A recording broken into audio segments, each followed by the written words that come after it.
Today I'm having happy hour at Film Utah with Danny Zappin. He's the former CEO of Maker Studios, and he wants to talk to us about his new company, Zealot. You must be super excited. Your company's here this week sponsoring Sundance, one of the biggest festivals in the country. Yeah, it's very exciting. I've been a big fan of Sundance for many years, so it's cool to actually be a sponsor and to have the coffee chat yesterday and meet a lot of new people, so it's been fun.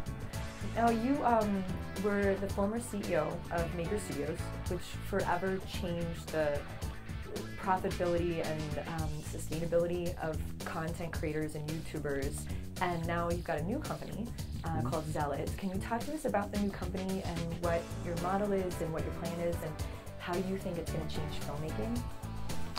Sure. I mean, Zealot is it's very much a a media and entertainment company. So there's a lot of content creation and filmmaking at the core of that. We're really looking at the landscape and seeing a lot of new opportunities, a very fragmented market of people trying to gain attention of audiences and figure out how to get eyeballs on things and distribution. And we're trying to partner with and work with exciting new companies that are very synergistic and can collaborate within a portfolio of companies. So we're buying brand agencies, talent management companies, and production companies, content creators, and working with individual filmmakers as well as online stars, YouTube stars, to help build their brands, find more audiences, and more distribution. What does that mean for the average independent filmmaker, someone like some of our audience members here?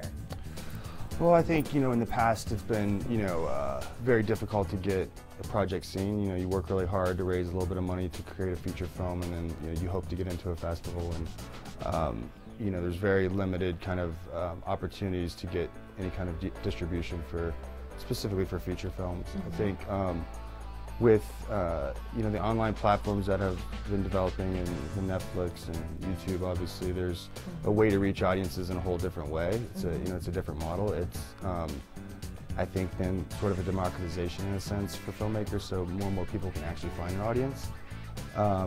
But it's very challenging to navigate all of it, and so we're trying to create a company that can kind of help with the navigation of it, create new opportunities for distribution, monetization, funding even to raise money for projects, and then find unique ways to build audiences and monetize those outside of the traditional film distribution model.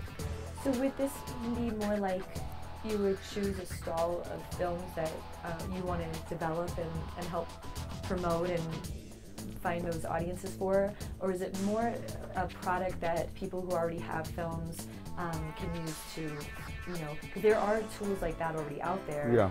And people are self-distributing more and more often. Right. What are some of the flaws in that model, and how do you plan to get around that? I mean, I think we ideally would love to have our own platform, but you have to have a lot of content to really have a sustainable platform that people want to come to. So, we're looking at interesting partnerships with other platforms that are investing in content and see the power of online video and content online as more and more people are consuming it there. So I think what we're looking at is a combination, not saying, hey, this is our thing, this is our one thing where everybody's going to be, but what are the best opportunities for each of our partners we're working with? Can we create a model that's more efficient on the cost side and then has more monetization opportunities on the distribution or ancillary revenue streams, through e-commerce or attaching brands to projects, where you could take a slate of films and have that slate be successful if one or two of them did fairly decent. And so right now we're looking at which production companies out there are really doing exciting things, both with feature film but also with branded content and programmatic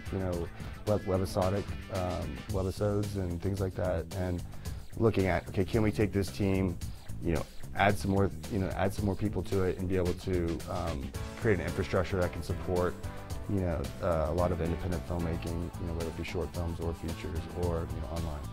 There's a lot of really great filmmakers out there that don't have the resources to get their stuff made. Right. And they can't get better without practice and without resources. So are you trying to create an outlet for them to grow at a faster rate and really scouting that new talent?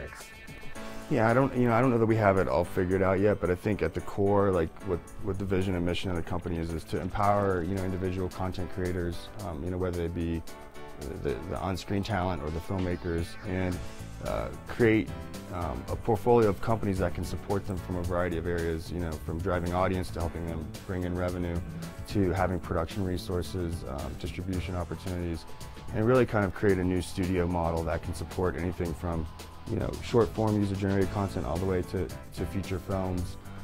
The better one company does or one talent does, the better for everyone who has a piece of that. So it's like, we'll all rise up together, take this shit down. It's a great model.